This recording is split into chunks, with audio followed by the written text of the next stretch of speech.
감사합니다. 늦은 시간에 이렇게 굉장히 말씀을 사모하고 모인 여러분들에게 의미 있는 시간이 되어야 될 텐데 하나님의 은혜가 우리 모두에게 함께하기를 좀 이렇게 바라는 마음으로 여러분과 함께 소통하는 그런 시간을 갖겠습니다. 한번 먼저 성경을 같이 읽었으면 좋겠는데요. 아직 안 떴나요? 네, 고린도후서.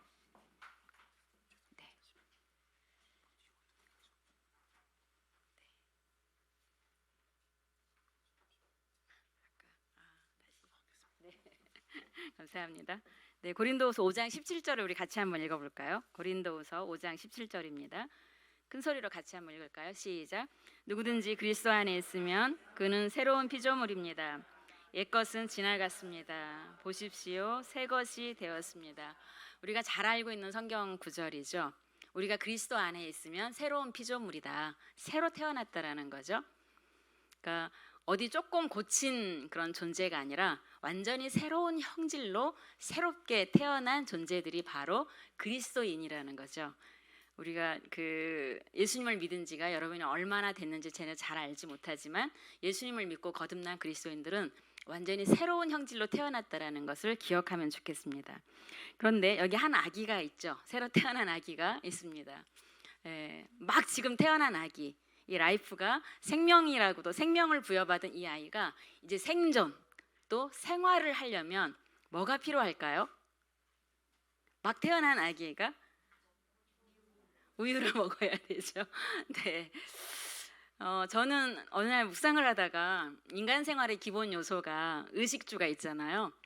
그런데 하나님 나라 백성으로 그리스도인으로 태어난 하나님의 자녀에게도 하나님 나라의 그 새로운 생명을 받은 그 사람들에게도 의식주가 있겠다 생각을 하게 됐습니다. 왜냐하면 전혀 다른 사람으로 태어났다라는 거죠. 기존의 삶의 방식으로 우리가 살아가서는 안 되는 하나님 나라의 자녀들로 태어났기 때문에 하나님 나라의 식의주가 있다라는 거죠. 그래서 제가 먹다, 입다, 거하다 이 주제로 여러분이 지금 가지고 있는 교재가 배움 가정인데요. 처음 가정이라는 교재를 제가 만들었는데 그건 오늘 이제 2권을 여러분이 사게 하면 힘드시니까 제가 한 권은 제가 썼기 때문에 그냥 요약해서 오늘 강의를 먼저 드리고 그리고 다음 주부터 이 교재로 나눌 건데요. 그 의식주를 한번 생각하게 되었습니다. 우리가 하나님의 자녀로 태어났지. 그러면 우리가 먹는 건 새로운 양식이야. 우리가 입어야 될 것도 새로운 의복이고 우리가 머물러 살아야 될 것도 새로운 집인데 성경이 그것에 대해서 분명하게 말씀하고 있다라는 거죠. 성경은 계속해서 이 말씀을 먹으라 그래요. 하나님의 말씀은 우리가 먹어야 할 양식, 갓 태어난 이제 하나님 나라의 생명을 부여받은 그리스도인들이 반드시 먹어야만 생명을 유지할 수 있고 또 생존에 갈 수 있고 또 비로소 하나님 나라 백성으로 생활이라는 것을 그 아름다운 하나님 나라 삶이라는 것을 살아갈 수 있기 때문에 말씀을 먹어야만 된다라는 거죠. 그럼 매일 먹어야 되겠죠, 그렇죠? 우리가 매일 양식을 먹어야 사는 것처럼 매일 그 말씀을 받아 먹지 않으면 하나님 나라 자녀로 그 생명을 유지할 수가 없다라는 거죠. 그 생활을 영위할 수가 없다라는 거죠. 뿐만 아니라 우리가 그리스도 예수로 옷 입고 새 사람을 옷 입어야만 하나님 나라의 자녀로 살아갈 수 있다라는 거죠. 이제 우리가 구습의 옷을 벗어버리고 사탄의 그 권세 아래에서 입었던 그 옷들을 벗어버리고 새로운 생활 양식인 의복부터 갈아입어야 된다라는 거죠. 근데 그 옷이 바로 말씀으로 우리에게 하나님의 옷을 입혀주신다라는 거죠. 일어나자마자 우리는 씻고 또 옷을 입죠. 그리스도 예수로 옷 입고 말씀으로 옷 입는 그런 하나님 나라 백성으로서의 삶의 양식이 우리에게 있는지 한번 살펴보면 좋겠습니다. 그리고 요한복음 15장 7절에서 예수님은 계속해서 그의 제자들에게 내 안에 거하라. 그리고 그 말씀 안에 거하라. 그 말씀이 너희 속에 풍성히 거하면 너희가 하나님의 은혜로 시와 찬미와 신령한 노래를 부를 뿐만 아니라 비로소 하나님 앞에 감사가 넘치는 삶을 살 수 있다는 것을 가르쳐주고 있죠. 그러므로 우리가 거해야 할 집, 머물러야 할 집은 바로 말씀의 집이라는 거죠. 우리가 하루 편안히 쉬고 또 일상 속에서 또 열심히 살아가기 위해서 집을 나서는데 말씀 안에 머물러 살 때 그 하나님께 주시는 그 안식과 또 그 안전과 그 하나님이 주시는 그 보호를 완전하게 누릴 수 있다라는 것을 기억하시면 좋겠습니다. 그래서 일과 교제를 만든 거예요. 하나님 나라 의식주에 대해서 함께 생각하면서 먼저 창세기 1장 2절을 보면 하나님의 신이 수면 위에 운행하신다라는 표현이 있잖아요. 근데 이 운행이라는 표현이 히브리어로 굉장히, 저는 히브리어를 잘 모르는데 공부를 하다가 알았어요. 저 단어의 매력을, 그리고 저 단어가 함의하고 있는 그 풍부한 의미를 깨닫게 됐어요. 히브리어로 라하프라 그러는데요. 이 운행하신다라는 말이 신명기 32장 11절, 여러분이 메모해 놓으셔도 좋을 것 같아요. 신명기 32장 11절에 뭐라고 기록되어 있어요? 독수리가 그 새끼 위에 너풀거리듯이, 그 새끼 위에 너풀거리면서 그 독수리 자식을 돌보고 그리고 계속해서 업어서 다시 훈련하는 그 독수리 어미의 모습이 기록되어 있거든요. 그 너풀거리다라는 단어와 같은 단어예요. 그러니까 하나님의 신이 수면 위에 운행하신다.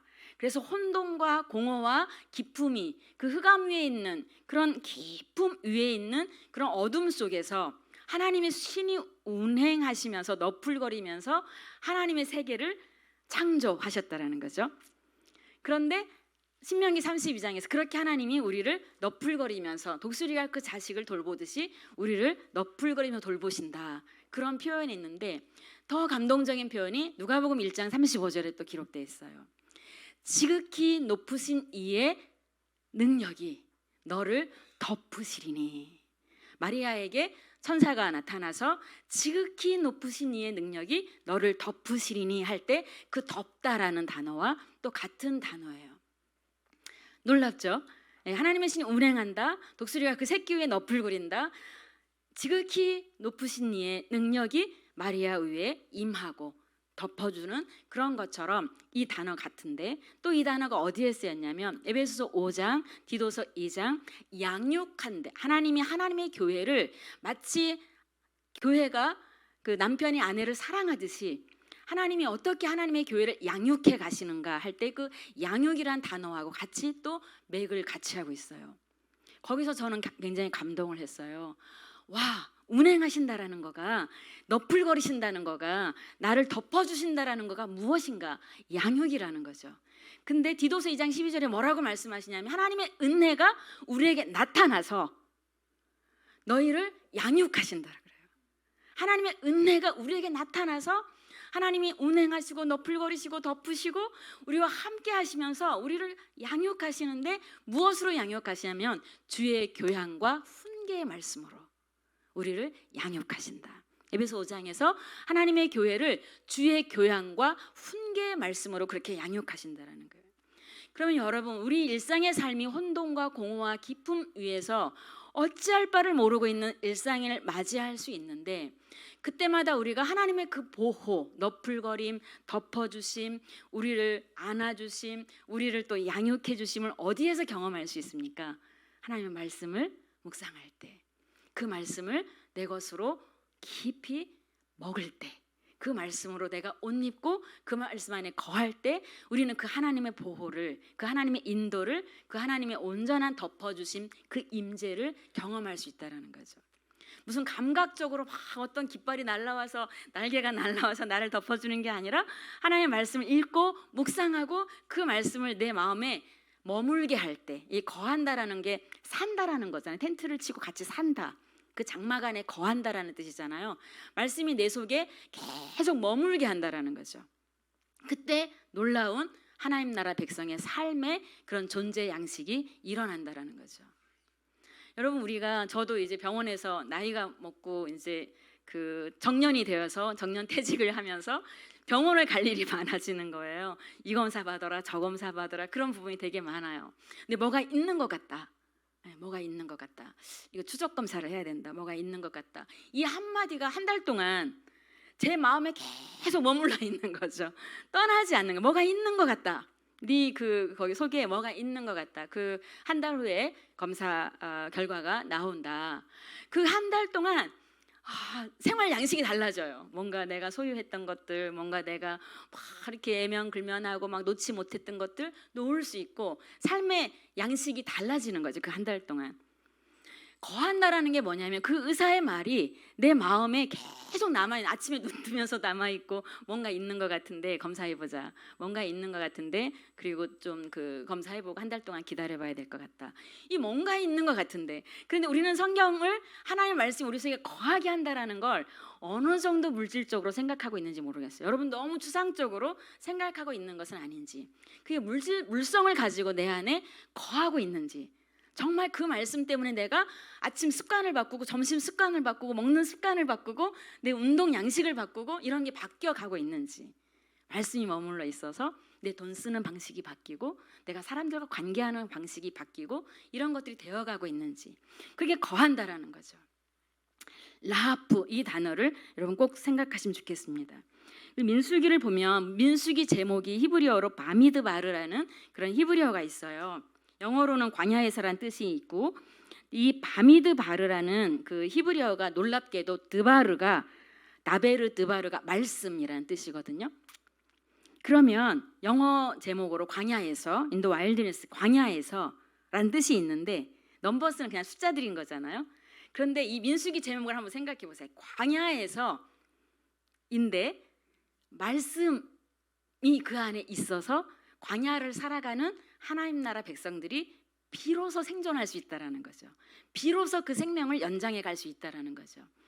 그러니까 민수기는 광야에서 그들의 생존 양식은 뭐냐면 하늘에서 내려주는 그 말씀을 먹어야만 산다라는 거예요.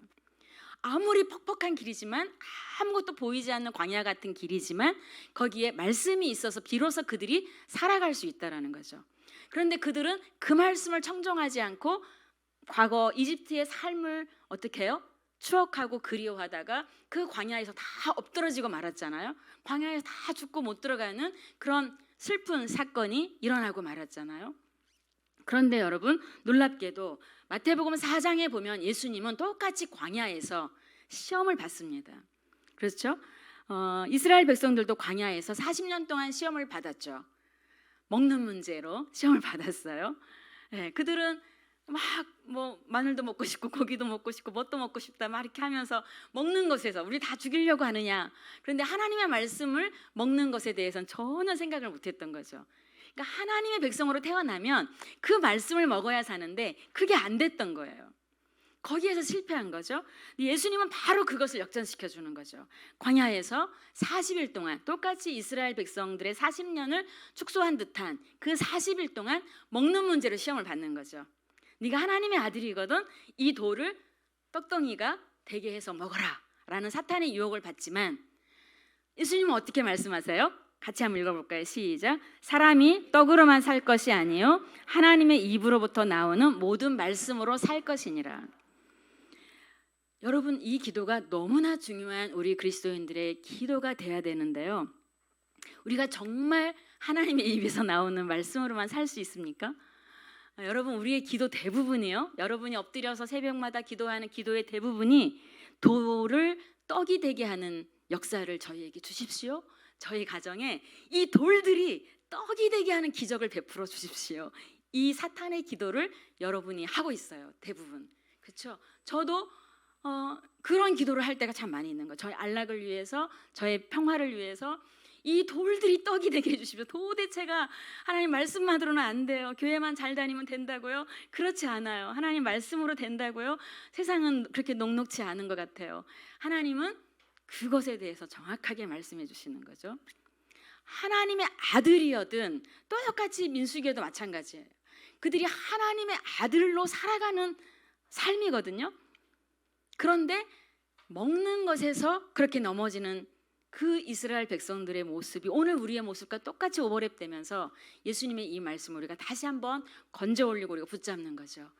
아 맞다, 우리가 사실은 그것으로 사는 것이 아니었다. 우리는 새로 태어난 새로운 피조물인데 이제 완전한 새로운 형질로 태어난 전혀 다른 형질의 존재들인데, 그렇다면 우리가 먹는 양식은 다른 거죠. 하늘에서 내려오는 하나님의 말씀으로 비로소 살 수 있다라는 것을 예수님이 말씀해 주시는 거예요. 그래서 마태복음 4장 11절에 보면 그 시험을 다 이긴 다음에 식탁이 배설되면서 마치 그 천사가 수종드는 그 모습이 마치 그 식탁에서 그 집사들이 수종드는 모습처럼 그 광야에서 만찬이 벌어지는 그 장면으로 끝이 나잖아요. 그 모습 속에서 우리에게 가르쳐주는 것이 있죠. 우리가 아무리 광야 같은 세상이라 할지라도 그분을 의지하고 그 말씀을 의지하고 그 말씀을 먹을 때 비로소 하나님의 자녀로 살아갈 수 있다라는 것을 가르쳐주고 있다라는 거죠. 그래서 베드로 사도는 베드로전서 2장 2절에서 같이 한번 읽어볼까요? 시작. 갓난 아기들 같이 순전하고 신령한 젖을 사모하라. 이는 그로 말미암아 너희로 구원에 이르도록 자라게 하려 함이라. 갓난 아기가 태어났을 때 아까 갓난 아기 그림을 보여드렸잖아요. 얼마나 강력하게 전신을 다해서 그 우유를 젖을 빨아들이잖아요. 우리가 새로 태어났다면 하나님의 자녀라면 그 말씀을 갈망하는, 그 말씀을 먹기 위해서 욕망하는, 그 하나님 나라를 욕망한다는 그런 거잖아요. 이 말씀을 먹지 않으면 내가 죽는다라는, 그 말씀만이 나를 살리는 생명의 밥줄이라는 그런 갈급함으로 그 말씀을 먹고 있습니까? 여러분 그냥 이렇게 그 자기계발서 보듯이 성경을 읽고 있는 것은 아닙니까? 아니면 그냥 도장 찍기 위해서, 아니면 사람들한테 내가 이런 지식이 있다라는 걸 자랑하기 위해서? 그게 아니라는 거죠. 정말 밥 한 그릇, 김치 한 그릇 놓고라도 내가 살기 위해서 먹는 것처럼, 아무리 아플 때라도 내가 죽 한 그릇 놓고 먹는 것처럼, 내가 그 두유 한 모금이라도 먹어야 사는 것처럼 그렇게 갈급해하면서 하나님의 말씀을 내가 욕망한다라는 거죠. 갓난아기들처럼. 그게 우리가 살아가는 방식인데요. 그래서 성경 곳곳에서 이 책을 먹으라 라고 말씀하시죠. 에스겔 2장 8절 3장 3절에서 그발 강가에 있는 에스겔에게 하나님 말씀하시죠. 환상으로 오셔 말씀하시면서 이 두루마기를 네가 먹어라. 네 입에는 달겠지만 그 배에는 쓸 것이다. 왜냐하면 이걸 말씀을 받아 먹지만 사람들은 그 말씀을 듣지 않을 것이기 때문에. 근데 듣지 않는 그 백성들을 향해서 계속 말씀을 전해야 되기 때문에 그 배에서는 써요. 그렇지만 네가 이 말씀을 먹어야만 산다. 그래서 받아 먹으라 라고 말해요. 여러분 놀랍게도 여기 받아 먹으라 할 때요, 이 3장 4절에서 말씀하고 있는 받아 먹으라 앞에 2장 8절에 보면, 9절 10절에 보면 재앙과 애곡과 슬픔의 말들이 기록된 두루마리예요. 여러분 여기에 성공과 능력과 평화와 안녕을 약속하는 말씀이 아니라 하나님의 심판이, 하나님의 재앙이, 하나님의 그 말씀을 지키지 않을 때 있는 그 애곡이 얼마나 비참한 것인지에 대해서 기록된 그 말씀을 받아 먹으라는 거예요. 우리는 어떤 말씀만 받아 먹어요? 이렇게 내게 능력이 되는 말씀, 오늘도 내게 힘이 되는 말씀, 아멘 아멘 하는 말씀만 받아들이는데 그렇지 않죠. 성경은 욥기를 지난 2달간 우리는 묵상을 했잖아요. 그 쓰디쓴 말씀을 우리가 묵상을 하는 거죠. 받아 먹는 거죠. 왜 이 말씀을 주셨을까? 그리고 이스라엘이 다 엎드러지는 그 실패를 내가 받아 먹으면서 나는 여기서 일어나야지 하는 그런 다시 마음의 다짐을 하게 되는 거잖아요. 다 받아 먹어야 된다라는 거죠. 그래서 매일 성경은 66권 전체를 6년 동안 하나도 빼지 않고, 다른 큐티 책들은 이렇게 다 건너뛰어요. 왜냐하면 너무 성도들이 읽기 힘들어하기 때문에 그럴 수밖에 없어요. 10년에 걸쳐서 하고 어떤 데는 12년에 걸쳐서 하는데 우리는 6년 동안 하나님이 우리에게 주신 말씀을 다 받아서 그 말씀이 쓰고 또 맵고 짜고 달고 이 모든 맛이 있는 거잖아요. 하나님이 주신 그 말씀의 맛을 다 받아 먹을 수 있도록 그렇게 배치가 되어 있어요. 예레미야 15장 16절에 내가 이 말씀을 얻어먹었사오니 이제 내가 살 것 같은데, 그렇게 말하면 거기서 딱 끝나면 좋아요. 그러면 이제 성경 구절 우리가 암송할 때 내가 이 말씀을 얻어먹었사오니 내가 이제 살겠습니다. 내 얼굴에 기쁨이 생기고 내 얼굴에 활기가 생겼습니다. 이렇게 하면 너무 좋은데, 예레미야 그 다음 절이 뭐가 있냐면 내가 주의 말씀을 얻어먹고 너무 힘이 나고 신이 나는데, 그런데 종일토록 그 얻어먹은 말씀 때문에 사람들한테 조롱을 받는다라는 거예요. 사람들한테 비난을 받고 조롱을 받고 그래서 눈물거리가 되는 그 예레미야의 삶이 기록되어 있어요. 저는 이 말씀을 보면서 우리가 말씀을 먹고 말씀대로 산다라는 거가 사실은 비난도 받을 수 있겠고 조롱도 받을 수 있겠다. 그렇지만 그 말씀을 받아 먹을 때 비로소 우리가 살 수 있다라는 것에 대해서 한번 생각해 봤으면 좋겠다 하는 묵상을 하게 되었습니다. 요한계시록에서도 마찬가지죠. 천사가 밤모섬에 갇힌 요한에게 받아 먹으라. 입에는 달지만 너의 배에는 쓸 것이다 하면서 다시 그 말씀을 받아 먹으라라고 말하는데요. 제가 이 먹으라를 왜 강조하냐면 성경 묵상을 우리가 음식을 먹는 것처럼 여러분이 그 물성을 가지고 실제로 내가 그 앞에 있는 그 식재료를 섭취하는 것처럼 하나님의 말씀을 먹어야 산다라는 거예요. 이 말씀을 단순히 그냥 넘기면서 눈으로 읽으면서 끝나는 것이 아니라 받아 먹는 거죠. 여러분, 받아 먹는다라는 건 얼마나 놀라워요. 우리가 너무 피곤할 때 그렇잖아요. 사탕 하나 딱 먹으면 뭔가 조금 살 것 같잖아요. 먹는다라는 건 그런 거죠. 우리가 좀 지쳤을 때 포도 한 송이 딱 먹으면 뭔가 상쾌하잖아요. 먹는다라는 것은 그런 거예요. 실질적인 거라는 거죠. 굉장히 물성이 있다라는 거죠. 그러니까 하나님의 말씀은 저 멀리 뜬구름 잡는 이야기가 아니라 내가 실제 음식을 섭취하듯이 내가 받아 먹는 거예요. 그러니까 먹음으로 인해서 내 안에서 체화가 되고 변화가 되고 어떤 열 에너지가 생기는 거죠. 그래서 변화가 일어나는 거예요. 이런 새로운 에너지가 나오는 거예요. 왜냐하면 하나님 말씀을 먹었기 때문에. 그래서 성경은 먹는 거라는 거예요. 그러니까 여러분이 먹는 것으로서의 매일 양식으로 하나님 말씀을 섭취하는 것을 기억하시면 좋겠습니다. 제가 그림 어디 전시회를 갔다가 너무 재밌는 그림에서 그 책을 사왔어요. 당신이 먹는 것이 곧 당신이다. 그렇죠? 브로콜리 먹은 애는 지금 점점 브로콜리처럼 애가 변하고 있고 사과를 먹는 애는 점점 지금 사과로 변하고 있어요. 근데 전시를 가서 보니까 이게 탁 펼쳐지면서 어떤 그림이 나왔냐면 이렇게 나왔어요. 완전히 걔가 됐어요. 그렇죠? 브로콜리가 완전히 됐고 사과가 완전히 됐어요. 우리가 성경을 읽는다라는 것은 먹는 거예요. 그러니까 성경의 사람으로 저렇게 완전히 변화가 일어나야 된다는 거예요. 읽기 전과 읽고 난 후에 나는 다른 나가 돼야 된다는 거죠. 하다못해 우리가 저렇게 식재료 하나를 먹어도 변화가 일어나는데 하나님의 살아있고 운동력 있는 그 말씀이 내게 들어왔는데 내게 아무런 변화가 없다? 이건 너무 문제가 있다라는 거죠. 내가 읽는 것에 대해서 다시 한번 생각해 볼 필요가 있다라는 거죠. 그래서 매일 성경 두 질문으로 여러분에게 어떻게 읽어야 될지 포크와 젓가락 혹은 숟가락과 포크를 두 손에 들려드리는 거예요. 투 퀘스천으로 들려드린 거예요. 그러니까 성경을 읽으면서 하나님은 어떤 분이신지 그리고 오늘 내게 주시는 교훈은 무엇인지를 한번 찾는 거예요. 근데 여러분 이거는 매일 성경이 고안해낸 방법이 아니라 이거는 사도 바울이 사도행전에서 예수님을 만나고 나서 변화되고 이스라엘 부영들 앞에서 부영들아 내 말을 들어라. 내가 어떤 자인지 너희들이 알지 않느냐. 내가 그렇게 하나님 믿는 사람들을 핍박하던 사람이 아니었느냐. 그런데 내가 그 다메섹 길에서 예수님을 만났을 때 예수님께 바울이 말했다는 거죠. 주님 도대체 누구시길래 나를 이렇게 붙잡고 있습니까? 주님 누구십니까? 했을 때 주님이 당신을 보여주시죠. 그리고 바울에게 말하죠. 내가 너를 열방의 빛으로 삼았다. 열방의 사도로 삼았다라고 말하죠. 그러니까 이 바울은 하나님을 만난 다음에 예수님을 만난 다음에 주님 누구십니까? 당신은 누구십니까? 나는 네가 핍박하는 예수다. 예수님이 자기 자신을 바울한테 알려주고 나는 네가 그토록 사람들을 네가 핍박하고 다니는데 그 핍박자가 바로 나다. 그 예수다. 말해주고 그 바울을 새롭게 예수님 변화시킨 다음에 바울에게 이야기를 해주시잖아요. 근데 바울이 질문을 던지는 거죠. 주님 누구십니까? 그리고 그럼 이제 저는 어떻게 살아야 됩니까? 주님 만난 다음에 너무 그 앞에서 그의 삶이 완전히 변화되면서 저는 이제 어떻게 살아야 됩니까? 저는 무엇을 해야 됩니까? 그랬을 때 내가 너를 열방의 빛으로 삼았다. 너는 이제 아나니아의 집에 가고 다소에 가고 뭘 하고 이렇게 알려주시잖아요. 우리가 주님을 만날 때 그렇게 주님을 만나는 깊은 경험이 실질적인 경험이 있어야 되는데 성경을 읽으면서 바로 그런 부분들이죠.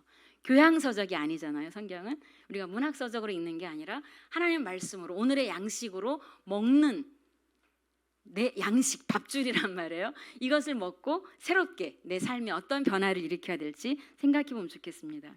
부끄럽지만 제가 22살의 모습 사진인데요.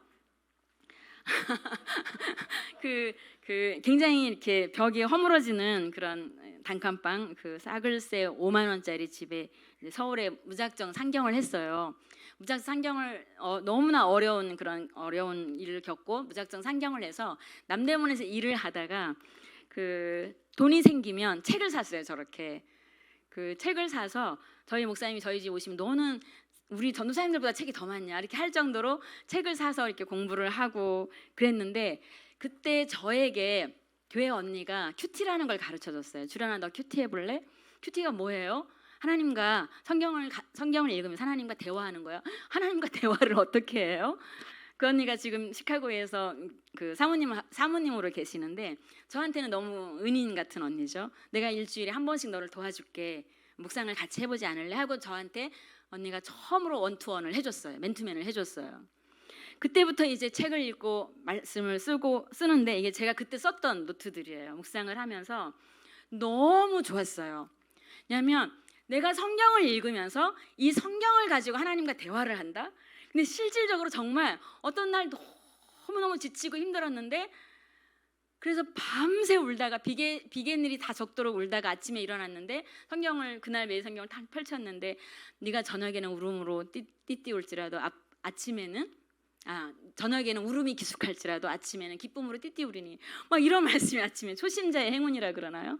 아침에 큐티할 때 막 이런 말씀들이 앞에 펼쳐지는 거예요. 그래서 언니 너무 놀라워요. 이런 말씀이 저를 완전히 어제 무슨 일로 제가 울었는지도 기억도 안 날 만큼 하나님이 나를 확실하게 보고 계시다. 그리고 나를 지금 주목하고 계시면서 나한테 말씀을 주고 계시다. 마치 하늘에서 막 하나님이 준비하고 계셨다가 말씀을 주시는 것처럼 너무나 특별한 경험들을 하게 됐어요. 그런데 제가 더 좋았던 것은 제가 22살, 23살 이런 때 중고등부 교사를 했어요. 그런데 이 말씀을 이렇게 적고 읽고 하다가 너무 깨달음이 많잖아요. 노트에 적다 보니까. 여러분 노트에 적는 거를 내가 오늘 강조하려고 그래요. 많이. 노트에 적다 보니까 몸 신기한 것들을 깨달아요. 목사님이 하실 법한 그런 그 문장들이 막 나오는 거죠. 그래서 아이들한테 그걸 엽서로 써서 보냈어요. 아이들한테 학교에다 학교 주소로도 보내기도 하고 집으로 보내기도 하고. 그런데 이제 예전에는 학교로 보내면 선생님이 조회 시간에 반 애들한테 그 엽서니까 야 너한테 김주련 너한테 엽서 왔다 하고 읽어주다가 선생님이 갑자기 야 내용 너무 좋다야 하면서 읽어서 전달해주고 또 집에서도 부모님들이 야 이거 내용 너무 좋다야 하고 냉장고에다 막 붙여놓고 그 엽서들을. 그래서 그 중에 한 명이 이걸 엮어가지고 인쇄를 해가지고 제가 이제 쓴 제 글씨체인데 그걸 엮어가지고 그 제가 한양대학교 근처에 있는 한양교회라는 곳을 다녔는데 그 한양대학교 앞에 한양재본소라는 곳에서 재본을 했어요. 재본을 해가지고 이거를 반 애들만 나눠줄 게 아니라 그 왜 반 애들만 나눠주냐? 그 반만 뭐 그 복권 탔냐? 학생부 전체에 나눠주라. 그래서 전체에게 나눠줬는데 목사님이 이건 교인들한테 나눠주자. 그래서 또 그걸 재본해서 교인들한테 나눠주고 그 재본소 사장님 부부가 집사님 마장동 다른 교회 집사님 부부였는데 이걸 왜 한양교회만 나눠줍니까? 그 우리 교회도 너무 좋은 것 같은데 우리 교회도 나눠주면 좋겠습니다. 그래서 또 교회에 나눠준 거죠. 그러면서 이 친구가 출판사에서 일하면 좋겠다. 눈여겨봤던 어떤 분이 저를 성수인을 소개를 해준 거죠. 그러니까 저는 25살에 대학을 들어갔어요. 신학교를. 그래서 25살에 전도사를 처음 시작을 했는데 아무것도 정말 어떤 지식도 없는 그런 어떻게 보면 참 무학의 통찰이라 그러나요? 무지의 통찰이라 그러나요? 아무것도 배경도 지식도 없었어요. 그런데 신학교를 딱 들어갔는데 22살부터 25살까지 매일 묵상의 노트에 썼잖아요. 그러니까 경건론이라는 수업 시간이 있었는데 제가 써서 내면 선생님이 그걸 재본해가지고 경건론 교재로 쓰셨어요. 이게 내용이 너무 좋다. 내용이 너무 좋다 해서 경건론 제목으로 쓰셨죠. 저는 단지 썼을 뿐인데 그래서 제가 이런 표현은 워드플레이를 한번 해봤어요. 쓰는 삶을 살았을 뿐인데 쓰임받는 삶을 살았다는 거죠. 저는 너무 하나님의 은혜가 저한테 감격적이었고 너무 컸어요. 그리고 제가 아무런 거처가 없을 때 굉장히 작은 집에서 헤매고 힘들어할 때 하나님이 묵상할 때마다 내가 너를 위해서 거처를 예배하러 간다. 내가 너를 위해서 어떤 부분들을 준비해 줄 것이다. 이런 말씀들을 아침마다 주실 때 그걸 다 적어 놓으면서 말씀이 나를 정확하게 보고 있구나. 그리고 나와 말씀이 대화를 하면서 내 삶을 한 걸음 한 걸음 인도해 가고 있구나. 그런 부분들을 확인할 수 있었어요. 그래서 그때부터 지금까지도 저는 지금도 연필 선물하는 거 제일 좋아하고 연필 선물 받는 거 제일 좋아하고, 그리고 제가 지난 12월 말에 이렇게 대표 취임식을 하면서 저희 신임 대표한테 만년필과 노트를 선물 제가 이렇게 이름을 새겨가 주면서 쓰지 않으면, 기록하지 않으면 우리는 은혜의 기억으로부터 완전히 소외될 수 있다. 기록을 해야만 그 은혜의 기억을 복원할 수 있다. 기록을 남기지 않으면 우리는 다음 세대에, 우리 옆에 사람들에게 그 은혜를 나눠줄 수가 없어요. 기록하지 않으면 전수해 줄 수가 없는 거죠. 끊어져 버리는 거죠. 그래서 하나님께 은혜 받은 것들을 기록하자, 쓰자. 그래서 오늘 쓰는 것들을 여러분과 함께 하려고 합니다. 짧은 시간이지만 시간이 많으면 여러분과 연습하고 제가 뭐 다니면서 걷어서 또 읽히기도 하고 그러고 싶지만 오늘 짧은 시간이니까 짧은 시간 동안 여러분, 제가 이제 그 은혜의 마중물이라는 표현을 쓰는데요. 하나님은 우리에게 향해서 은혜를 베푸시기를 원하시고 독수리가 그 날개를 너풀거리듯이 아침마다 매일 여러분의 삶 속에서 찾아오셔서 그 은혜로 여러분을 양육하시기를 원하세요. 그 은혜를 득달같이 우리에게 부어주시기를 원하세요. 근데 그걸 마중하기 위한 우리의 준비가 필요하다는 거죠. 몰라요. 우리가 눈이 다 멀어 있어서 이렇게 준비하지 않으면, 그리고 우리가 눈을 열어 깨어있지 않으면 하나님의 너풀거리는 그 은혜를 발견을 못해요. 우리는 다 장님들 같아요. 매일매일 기적들 사이를 걸으면서도 우리는 그 은혜를 못 봐요. 그래서 저는 연필이 그 은혜를 보는 특별한 지팡이다. 모세의 지팡이가 나한테는 연필이었구나. 그걸 깨닫게 되는 거예요. 그래서 제가 이 연필을 너무너무 사랑해요. 밑에다가 제가 긁다, 이 긁다라는 이어령 선생님이 표현한 건데요. 이어령 선생님이 예전에 강의하시면서 긁다라는 건 글도 긁다라는 어원에서 나왔고, 그림도 긁다라는 어원에서 나왔고, 그리움도 긁다라는 어원에서 나왔다. 그래서 옛날에 돌에 새기면서 글을 쓰고 뭐 흙판에다가 글을 쓰고 그랬잖아요. 우리가 하나님의 은혜의 기록들을 글로써 써가면서 내 마음판을 이렇게 긁는 거죠. 그냥 눈으로 읽는 데서 그치는 것이 아니라 내 마음판에 어떤 생채기를 내면서 내가 변화되지 어떤 부분들을 변화시키면서 내가 전혀 조금도 그 말랑말랑해지지 않은 그 부분들을 파내듯이 이렇게 써내려 간다라는 것은 특별한 의미가 있는 것 같아요. 여러분, 소설가 김훈 선생님은 지금도 컴퓨터로 자판으로 글을 안 쓰잖아요. 연필로 쓰잖아요. 저도 글을 쓸 때 이 연필로 쓰는 것과 이 그 PC로 쓰는 거가 너무 달라서 저는 항상 이렇게 먼저 이 책에다가 끄적거리는 걸 먼저 해요. 제가 먼저 이게 충분히 달구기 묵상이 되지 않으면 어떤 것도 쓸 수가 없기 때문에 뭐라도 연필에다 끄적거리는 그런 부분들을 하거든요. 그래서 연필을 들고 여러분이 얘 모세의 지팡이다라고 생각하고, 여러분 그 존 브라운, 갑자기 그 그림책 작가가 생각이 안 나는데, 마술연필이라는 앤서니 브라운, 네, 앤서니 브라운의 마술연필이라는 책을 한번 보시면 도서관에서 얘가 막 마술연필로 뭐든지 다 건너가잖아요. 어떤 막 뱀을 만났을 때도 마술연필로 촥촥촥 해가지고, 또 뭐 올무를 만났을 때 마술연필로 탁탁 문을 만들어서 나가고, 우리에게는 하나님의 은혜의 마중물이 연필이다. 그래서 연필을 들고 써내려가면 좋겠어요. 연필과 여러분 좋은 노트 이렇게 딱 준비를, 성경과, 그리고 매일 성경은 저희가 한동안 그런 표어가 있었어요. 꼭 매일 성경이 아니어도 좋습니다. 그러나 매일 성경을 읽어야 합니다. 꼭 이 교재가 아니더라도 여러분이 매일 성경을 읽어야 한다라는, 왜냐하면 매일 양식이니까 먹어야 되니까. 그런데 정기 구독을 하면 좋은 거가 이제 잘 안 하게 되잖아요. 그렇죠? 우리 너무 본성이 진짜 게을러요. 우리 본성이 왜 그런지 모르겠어요. 잘 안 돼, 훈련이. 그래서 이 책으로 딱 오면 돈이 아까워서라도 며칠이라도 하거든요. 또 그러다가 또 이제 뒤에는 또 하나도 안 했다가 또 3월 되면 또 오면 자, 또 해야지 하고 또 해요. 그래서 자꾸자꾸 우리를 건져줘요. 사망의 늪에서 건져주기 때문에 정기구독을 해놓는 게 참 좋습니다. 그래서 이렇게 준비를 하고, 이제 제가 처음 과정을 좀 요약하면서 이 새 그림을 한번 그 3S라고 그러는데요. 한번 여러분이 기억하시면 좋을 것 같아요. 이 그 다이어그램을 한번 여러분 머릿속에 한번 상상해 보면 좋겠는데요. 처음에 스탑, 스테이, 뭐 스틸이라고 해도 좋겠고요. 나아감. 그러니까 말씀을 우리가 잘 먹기 위해서, 음미하기 위해서, 잘 먹기 위해서는 일단 내가 밥을 먹으려면 좀 전에 하던 일을 멈춰야 되잖아요. 그렇죠? 이걸 먹어야 되니까. 그렇잖아요? 내 입속에 음식을 넣어야 되니까 내 입에서 나가던 말들도 쉬고 다 그래야 되잖아요. 그러니까 멈춤이 필요해요. 우리 너무 빠르게 달려왔잖아요. 코로나 기간에 특별히 우리가 많이 멈추는 연습들을 했을 거예요. 근데 특별히 우리는 더 잘 멈추는 연습들을 해야 되는 거죠. 그냥 달려가는 것이 아니라 정주의 힘을 우리가 좀 가져야 되는 거죠. 정지할 수 있어야만 다름질할 수 있는 거죠. 그래서 스탑은 뭐냐면 이렇게 책을 준비하고 연필을 준비하고 마음을 준비하는 그런 부분들이죠. 그래서 이렇게 보시면 좋을 것 같아요. 이 멈춤을 좀 정리하면 한번 시편 119편 18절 같이 한번 읽어볼까요? 시작. 내 눈을 열어서 주의 율법에서 놀라운 것을 보게 하소서. 이게 기도문인데요. 한 문장 기도만 여러분 하면 좋을 것 같아요. 성경 묵상을 할 때 기도 길게 하면 묵상하는 그 시간을 또 우리가 놓칠 수 있잖아요. 그래서 짧게 한 문장 기도.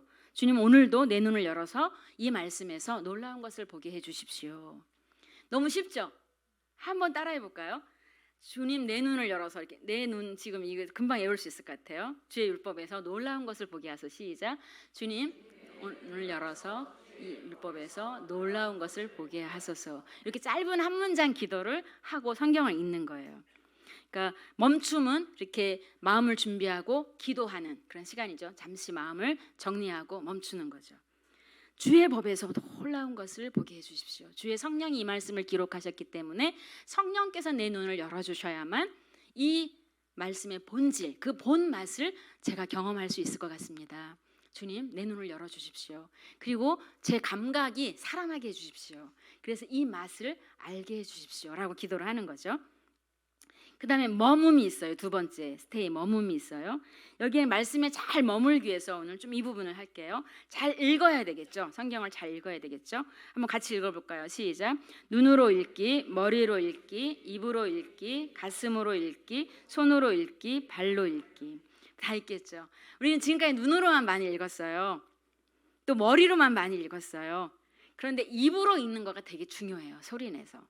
성경은 낭송의 힘이 있어요. 낭독의 힘이 있어요. 그래서 성경은 계속해서 같이 성도들이 소리내서 읽는 그런 부분들이 필요하고 집에서도 엄마 아빠가 성경을 읽을 때 그냥 이렇게 묵독하기보다는 소리내서 읽으세요. 그러면 집안의 문화가 될 수 있고 자녀들이 들을 수 있고 그 공간을 말씀의 공명이 생기게 할 수 있으니까요. 소리내서 읽는 연습이 되게 중요해요. 그리고 소리내서 읽을 때 자세를 바로 하고 오장육부에 힘을 딱 주고 이렇게 정말 하나님의 말씀을 마치 모세가 시내산에서 이스라엘 백성들에게 들려주듯이 그 말씀을 특별히 지금 신명기를 읽고 있잖아요. 그러면 신명기를 이렇게 읽지 마시고 소리내서 낭독하듯이 그렇게 읽으면 좋을 것 같아요. 낭독은요 어떤 힘이 있냐면 내 입에서 나가서 다시 내 귀로 들려와요. 공간을 만들어요. 공명을 만들어요. 울림을 만들어요. 그렇기 때문에 눈으로 보는 거하고는 차원이 달라요. 그래서 말씀을 소리내서 읽는 그런 훈련들이 되게 필요해요. 모였을 때도 같이 소리내서 읽고 또 집에서도 여러분 소리내서 읽고 심지어 저는 이제 그 글쓰기를 좋아해서 이렇게 20, 30대 친구들과 문학 모임을 한 2년 동안 한 적이 있었는데요. 한 2년 동안 어떤 훈련을 했냐면 카카오톡까지도 소리내서 읽는 걸 했어요. 모든 문자를 다 소리내서 읽는 그냥 눈앞에 보이는 걸 다 소리내서 읽는 거죠. 카카오톡 문자를 소리내서 읽다 보니까 함부로 못 쓰겠더라고요. 그것도 키역 이런 거 잘 못 쓰, 크크크 막 이렇게 이것도 다 소리내서 우리가 같이 읽었거든요. 모이면 카카오톡 문자까지도. 그러니까 소리내서 읽을 때 느낌은 그 질감이 완전히 달라요. 특별히 성경은 여러분이 소리내서 읽으면서 그 울림을 경험해 보시면 좋겠다는 생각을 갖게 됩니다. 특별히 이게 손으로 읽기 이런 부분들이 있는데요. 잘 머물기 위해서 여러분 읽기 할 때 연필로 읽는 게 있어요. 손으로 읽기. 쓰면서 읽는 거예요. 그래서 오늘 그 쓰는 부분들을 조금이라도 목사님 제가 오늘 9시 전에 끝내면 되는 거죠? 네. 네. 네. 허용을 해주시면 제가 네 연습을 한번 해보면 좋을 것 같습니다. 성경 묵상을 돕는 쓰기가 있는데요. 여러분이 베껴 쓰긴 잘하잖아요. 그대로 이제 필사하는 그런 부분들을 잘하는 부분들이 있는데 필사도 되게 중요한 부분들인데 필사만 하지 마시고 좀 더 여러분이 그 마음의 훈련을 하려면 줄여 쓰는 거가 되게 중요해요. 그러니까 만약에 창세기 1장 1절을 그냥 필사하기보다 창세기 1장 1절을 내 말로 줄여 쓰는 거. 그러면 사고가 되잖아요. 그렇죠? 그리고 요약하면서 중심 내용이 파악이 돼요. 그러니까 이게 필사는 제가 어떤 분들 필사하는 거 보니까 뭐 트로트 들으면서 필사하시더라고요.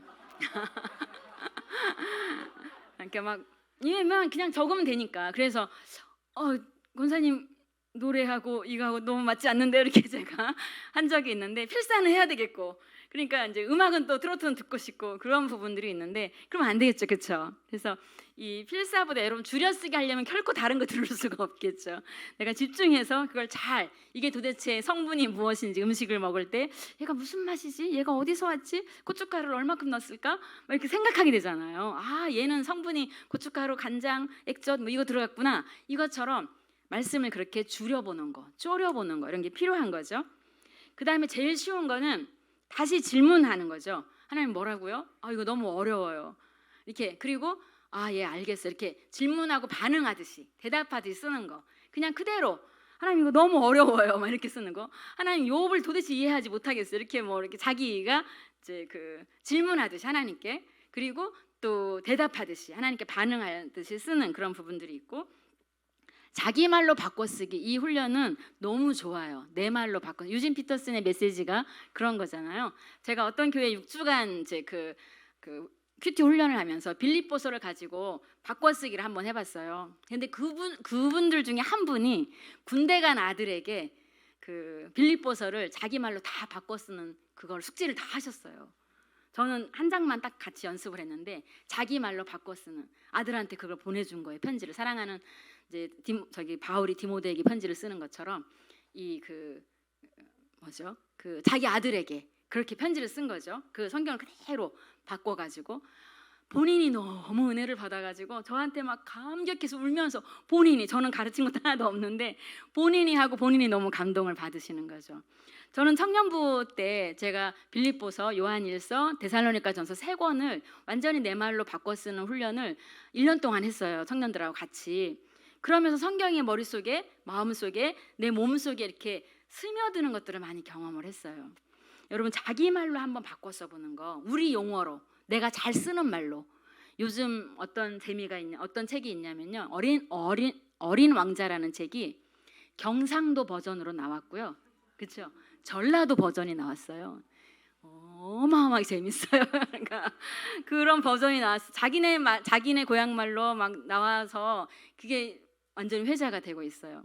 와, 성경도 그렇게 번역되면 너무 재밌겠다. 우리 집, 우리 엄마 말투로, 우리 아빠 말투로 그렇게 바꿔서 한번 써보는 거죠. 그 다음에 제일 쉬운 거, 기도문. 묵상을 다 오늘 읽고 나서 내가 기도문으로 정리해서 한번 써보는 거, 그런 훈련을 해보는 거죠.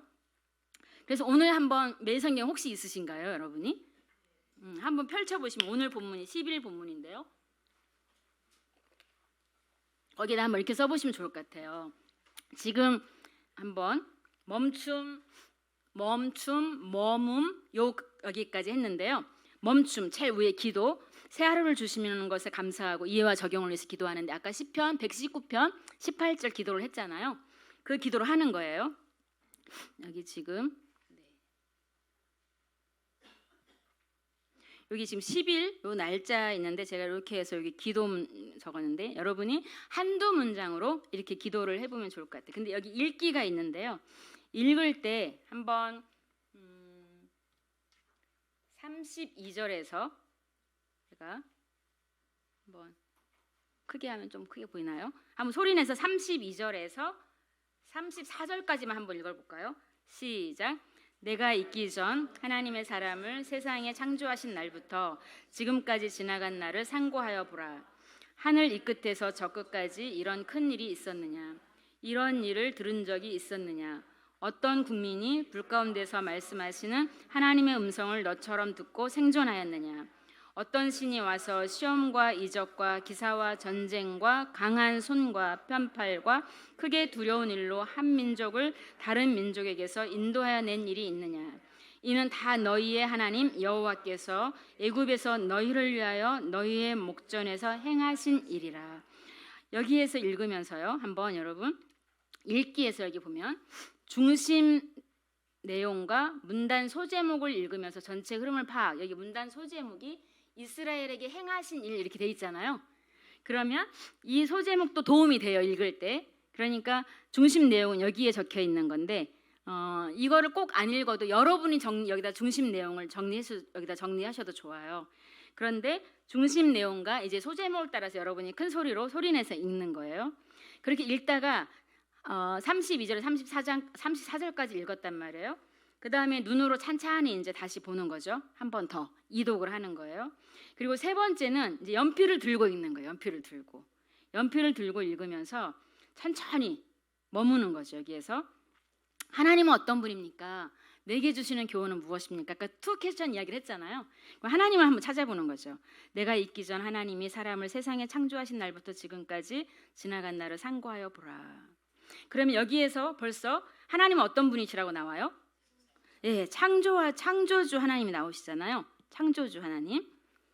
그런데 그 앞에서 나는 무엇을 하라고 명령을 받고 있어요? 상고하여 보라.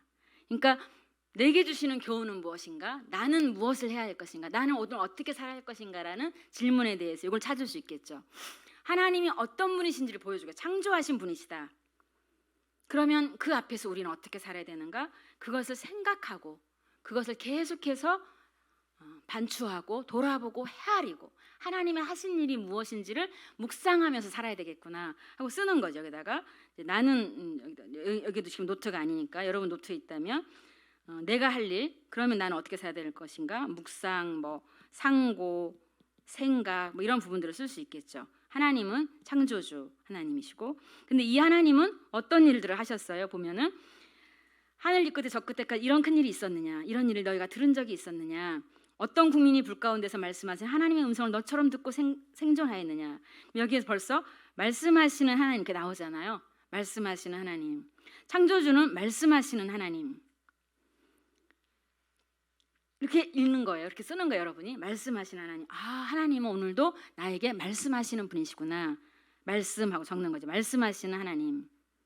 여러분이 어디다 적는 거죠. 말씀하시는 하나님.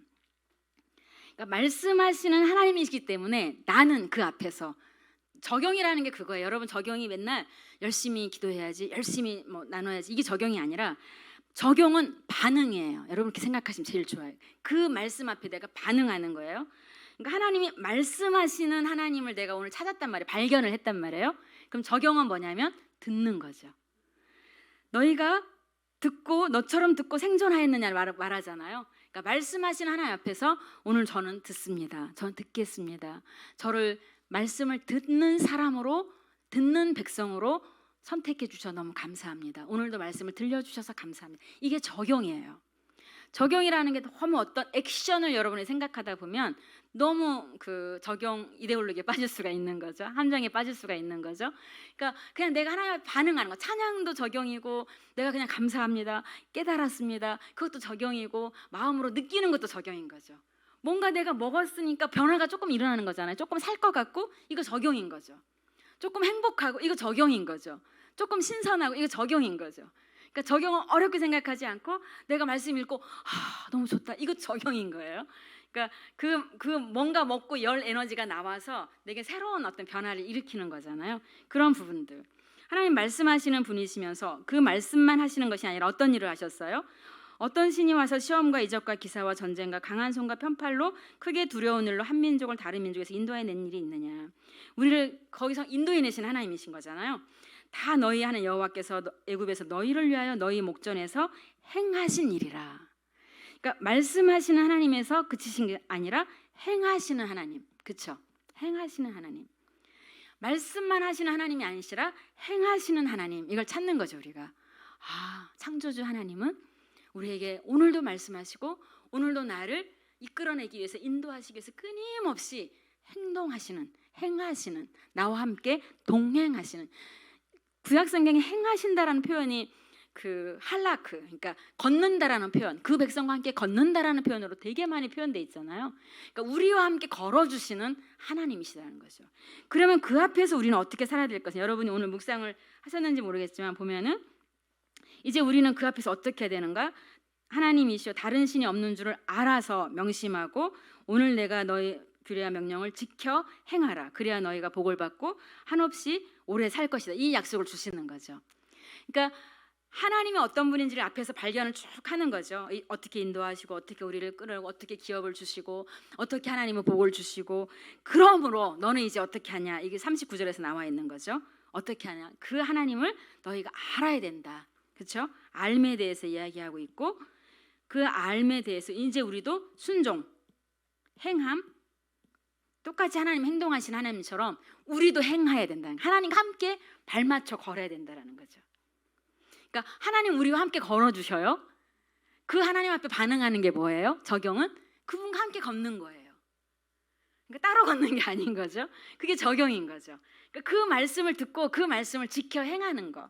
그랬을 때 하나님이 약속하신 영생, 그 삶을 살 수 있다라는 것을 여기서 약속해 주시는 거죠. 그래서 쓰는 거예요. 여기 제가 보면 여기 쓰는 읽기, 머물물 위한 연필이라 그랬어요. 그냥 제가 만든 말인데요. 연필이 너무 중요해서 아무데나 갖다 붙이는 거예요.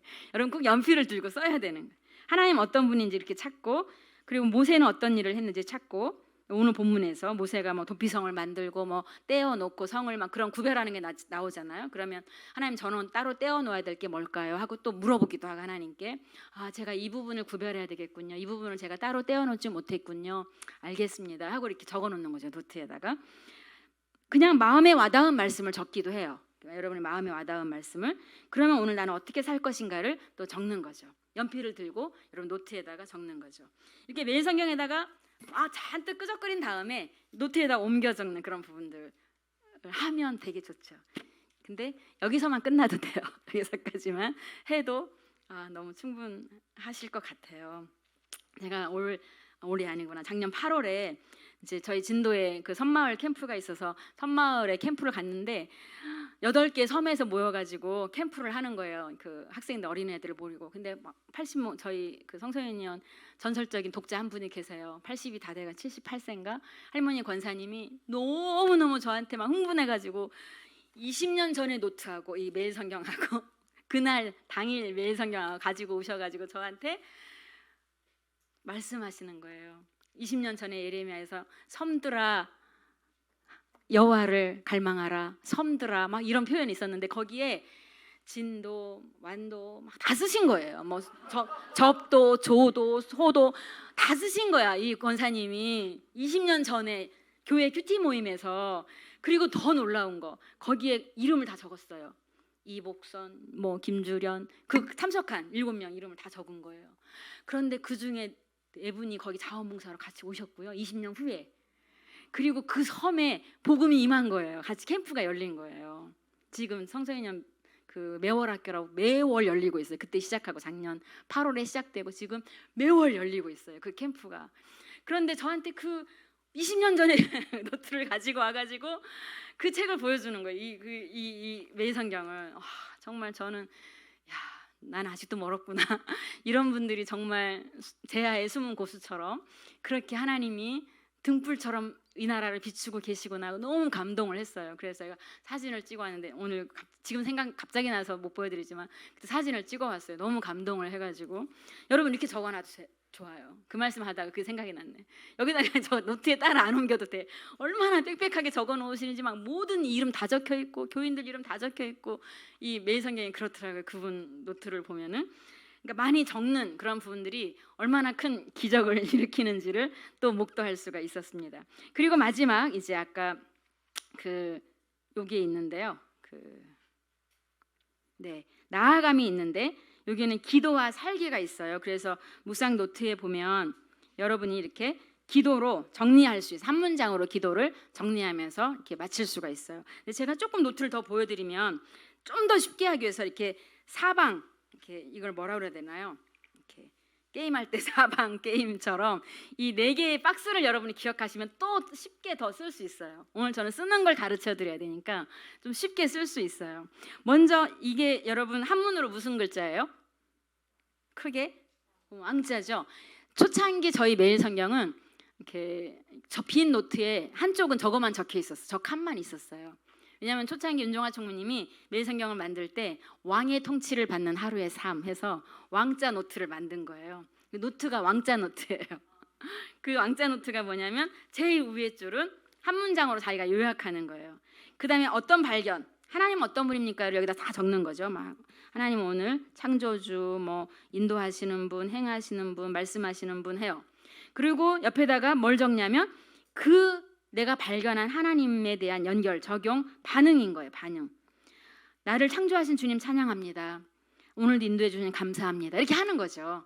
그러니까 적용이 너무 여러분이 막 누구 가서 도와줘야 되고 막 연탄 날라야 되고 이런 걸로 너무 생각하시면 무거울 수 있어요. 적용이. 그게 아니라 그 말씀에 내가 반응하는 거라고 생각하면 거울을 보면서 우리가 거울 앞에서 이렇게 반응하잖아요. 그거와 똑같이 생각하시면 좋아요. 그리고 내가 깨달은 게 있으면 하나님 저 잘못했습니다. 용서해 주세요. 하고 기도하는 그런 부분들이 적용인 거죠. 하나님 어떤 분입니까에 대한 적용을 할 수 있어요.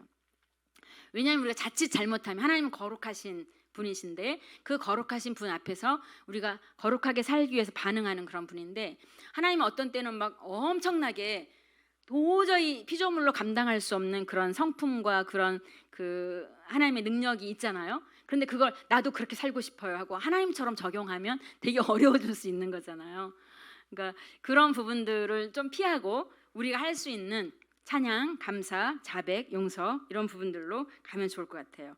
그리고 내게 주시는 교훈은 무엇인가도 아까 찾아서 상고해보라 라는 찾았어요. 아까 상고하라, 묵상하라 찾았으면 하나님 제가 오늘 결단을 하는 거죠. 매일매일 잘 묵상하겠습니다. 말씀을 읽고 상고하겠습니다 하고 결단하거나 고치는 거 하나님 제가 그렇게 못했는데 제가 오늘부터 고치겠습니다. 모세가 도피성을 따로 떼어놓은 것처럼 저도 제 삶에서 누군가를 위한 피신처를 따로 떼어놓겠습니다 라고 이렇게 적용하거나 결단할 수 있는 그런 부분들이 있는 거죠. 이렇게 세 가지 아니 네 칸을 생각하시면 또 쉬울 수 있어요. 그리고 마지막에 기도로 딱 정리를 하는 거죠. 이렇게. 그래서 여러분 노트에다 이렇게 써도 좋고요. 그 다음에 저는 막 써요. 이렇게 이런 기본들을 여러분이 가지시고 어떻게 쓰면 저는 어떤 때는 한 구절만 가지고 쓸 때도 있어요. 노트에다가 한 구절만 가지고 아까 노트 보여드린 것처럼. 그래서 어느 날 창세기 16장 1절 16절을 묵상하다가 그냥 한 구절 딱 한 구절이 있었어요. 아브라함의 아내 사레는 출산하지 못하였고 그에게 한 여종이 있으니 이게 저한테 꽂혔어요. 그날 묵상을 하다가 출산하지 못하였고가 거기까지가 하나님께서 하신 일인데 그에게 한 여종이 있어요. 그래서 제가 옆에다 쓴 거가 출산하지 못함, 공허, 없음, 즉 완전히 절망적인 상황.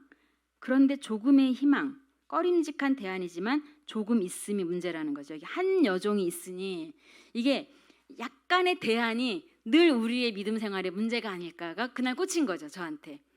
그러니까 출산하지 못하고 없고 공허고 혼돈이고 흑암이면 그 자체를 우리가 깨달아야 되는데 하나님 나한테 왜 이것을 주셨는지 왜 이 흑암 속에 이 공허 속에 이 혼돈 속에 나를 두셨는지를 깨달아야 되는데 깨닫기도 전에 뭐가 있어요? 한 여종이 있어요. 그러니까 우리는 빨리 대안을 찾아요. 우리는 너무 빨리 쉽게 대안을 찾는 그런 부분들. 그러니까 하나님이 출산을 허락하시지 않음 그런데 억지로라도 그 문을 열고 싶어함. 거기다가 아브라함은 사례의 말을 들었어요. 찬성표에다 딱 표시를 하고 네. 그 제가 그날 묵상한 걸 적는 거죠. 없음에 대한 최고의 반응은 없게 하신 하나님만 믿는 것. 없을 땐 그 없음의 빈자리 차지하고 앉아 하나님 찾는 소리로 공간을 채우는 것. 뭐라도 조금 있는 것을 찾을 때 이미 믿음에서 멀어지는 것. 하나님이 허락하시지 않았는데 내 방법대로라도 들어갈 때 그 문은 고통의 시작. 그러니 없게 하시면 그냥 없이 있자. 허락하시지 않으시면 그저 죽치고 앉아 있자. 괜히 이 말 저 말 듣지 말고. 이게 오래전에 묵상한 건데 그때 참 많이 없어요. 제가 없이 살았어요. 근데 없는 그 자체를 하나님이 없게 하실 때는 좀 없자. 너무 있게 하려고 몸부림치다가 문제가 생긴다 하는 그런 묵상을 하고 너무 은혜가 됐었어요. 이렇게 한 구절, 어떤 때는 한 구절을 가지고 자기 생각을 펼쳐가면서, 그래 놀라운 건 이게 생각이 모아졌다 이렇게 쓰는 게 아니거든요. 그냥 줄치고 연필 들고 있다가 써지는 거예요. 연필이 지팡이에요. 연필이 나의 갈 길을 알려줘요. 그러니까 연필을 들고 쓰기 시작하면 우와, 이런 묵상이, 우와, 어떤 주석에도 없는, 그렇죠? 어떤 설교도 들어보지 못한 나만의 깊은 깨달음을 얻게 된다라는 거죠. 그리고 하나님은 그런 깨달음을 우리에게, 그런 통찰을, 지식에까지 새로운 그런 통찰을 우리에게 주셨기 때문에 우리 모두가 깨달을 수 있다라는 거죠. 어떤 때는 이렇게 낙서를 한 거를, 이렇게 낙서한 거를 막 낙서를 신나게 막 이 펜 저 펜 써가면서 낙서를 이렇게 해요. 그리고 노트에다 이렇게 옮겨 적어요. 노트에다 다 옮겨 적으면 어떤 때는 설교 한 편이 나오기도 하고, 또 여기 안에서 설교 몇 편을 쓰기도 하고, 또 때로는 글감을 얻기도 하고, 때로는 이걸 가지고 사람들을 상담하기도 하고, 사람들을 도와주기도 하고, 쓰면서 이때 낙서하고 이때 글쓰기는 완전히 다르거든요. 또 옮겨 적는 게 아니라 신기해요, 연필은. 그래서 저는 연필의 힘을 많이 믿어요. 그래서 옮겨 적으면서 여러분이 한번 써보셨으면 좋겠다. 노트를 한번 마련했으면 좋겠다. 제가 여러분 혹시 일러스트레이터 선생님 중에 이성표 선생님이라고 아세요? 이성표 선생님 유명하신 분인데 검색하시면 그림책도 굉장히 많을 거예요. 근데 그 선생님 작업실을 한번 간 적이 있어요. 근데 그 선생님이 작업실에서 아까 처음 보여준 노트가 그 선생님 노트인데, 해외에 나가면 가장 좋은 노트를 사신대요. 그리고 그건 큐티 노트로 쓰신대요. 언제나 그 문고점에 가서 가장 좋은 노트. 그래서 다 노트가 책꽂이에 쫙 꽂혀 있어요. 그리고 나서 그 노트에 또 막 인덱스가 꽂혀 있으면서 그걸로 그림을 그리시고, 그걸로 글을 쓰시고, 그걸로 모든 생각의 그 실마리를 그 묵상 노트에서 찾으시더라. 본인 묵상 노트에서. 근데 저도 마찬가지였어요. 선생님 저거 너무 똑같은데 저는 대학 노트에다 막 후진데다 썼거든요. 그래서 아무데나 다 버렸구나. 저렇게 좋은 노트에 써야 안 버리는구나 하는 생각을 하고, 저도 이렇게 좋은 노트를 이제 사서 쓰는 그런 부분들인 거죠. 어떤 노트에는요 이름도 새겨놨어요. 그래가지고 각인을 넣어가지고 또 이렇게 노트를 쓰기도 하는데 한번 써보시면 좋을 것 같아요. 어떤 때는 한 단어만 가지고 이렇게 쓸 때가 있어요. 그래서 누가복음 17장 읽을 때 때와 곳, 여기, 거기 이런 단어가 계속 변주되면서 나타나서 때와 곳이라는, 시간과 장소라는, 공간과 시간이라는 그런 개념으로 그날 또 이렇게 확장해서 생각을 쓸 수가 있었어요. 그러니까 언제, 오늘, 어디, 여기 이렇게 하면서 글을 쓸 수가 있는 거죠. 그래서 여러분이 묵상을 하면서 노트에다가 한번 이렇게 옮겨 적어보시면 좋겠다. 그리고 또 한 가지, 이렇게 막 끄적거리시는 데서 끝나지 않고 노트에 옮겨 적으시면 훨씬 생각이 정리가 되시고, 이거를 이제 발설, 그렇죠, 누군가한테 보여줘야 돼. SNS에 올리거나 카톡에 올리거나, 아니면 이렇게 사람들한테 읽어주거나, 아니면 주보에 올리거나, 이렇게 발설할 때 훨씬 정리가 잘 돼요. 어떤 때는 시가 되기도 하고, 어떤 때는 노래가 되기도 하고, 어떤 때는 한 편의 에세이가 나오기도 하고, 이렇게 되는 거죠. 그래서 내가 묵상한 거를 여러분 적고 노트에 옮겨 적고, 그걸 다시 여러분 공동체에, 여러분 순 모임에 나누시는 그런 부분들을 하면 너무 좋아요. 그리고 이렇게 순 모임에 나눌 때 그냥 아멘 아멘 아멘 이렇게 의식적으로 그냥 쓰지 마시고, 이렇게 누가 이렇게 썼을 때 거기에 한 문장이라도 이 부분이 좋았어요, 이 부분을 깨달았군요, 저도 그런데, 이렇게 피드백을 적극적으로 주는 공동체였으면 좋겠어요. 그냥 아멘 아멘 아멘 아멘 하고 끝나는 게 아니라 적극적으로 내가 당신의 글을 읽고 이렇게 반응하고 싶어요 할 때 훨씬 서로가 진지하게 묵상할 수가 있어요. 그리고 그 부분들을 함께 깨달으면서 더 은혜를 풍성하게 할 수가 있어요. 그리고 마지막으로 나아감. 아까 기도하고 오늘 우리가 묵상한 것들을 어떻게 기도하고 또 실천, 행동으로 나아갈 것인지 마지막입니다. 존 싱어 사전트라는 화가가 있는데요. 이 카네이션 백합 장미 이 그림이 굉장히 유명하다 그래요. 근데 여기에 담긴 일화가 있더라고요. 코츠월드라는 그 영국의 그 친구 집에 이 화가가 갔다가, 이 화가가 굉장히 많이 시리에 차 있었는데 많이 망하고 어려웠었는데, 친구 집에 갔다가 이 저녁 시간 황혼의 자아내는 그 5시 45분쯤 그때쯤에 그 친구 딸 둘이서 이렇게 막 등불 가지고 노는 모습과 빛이 어우러지는 장면을 보고 너무너무 감동을 한 거예요, 그 장면에. 그런데 그 장면은 금방 지나가잖아요, 이 시간이 지나가니까. 그래서 매일 10분씩 그 장면을 잊게 하고 그 놀이를 하게 하고 매일 10분씩 그림을 그린 거예요. 1985년 9월부터 11월까지 매일마다 황혼빛이 비치는 무렵 10분씩 그림을 그린 거예요. 그리고 1986년 10월에 마침내 그 그림을 완성해서 굉장히 이제 유명해진 그런 화가가 됐는데요.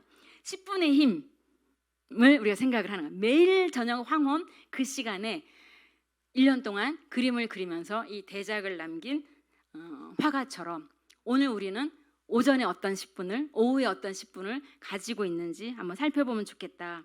그래서 여러분 이렇게 묵상하면서 쓰고 읽는 훈련을 하시면 좋겠다는 생각을 하게 됩니다.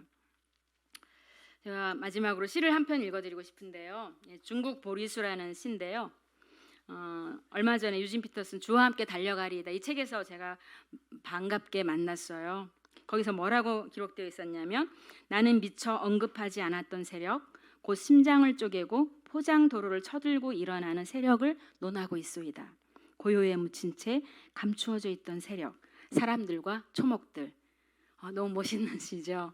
네, 하나님 나라의 자녀들이 이런 세력들이라는 거죠.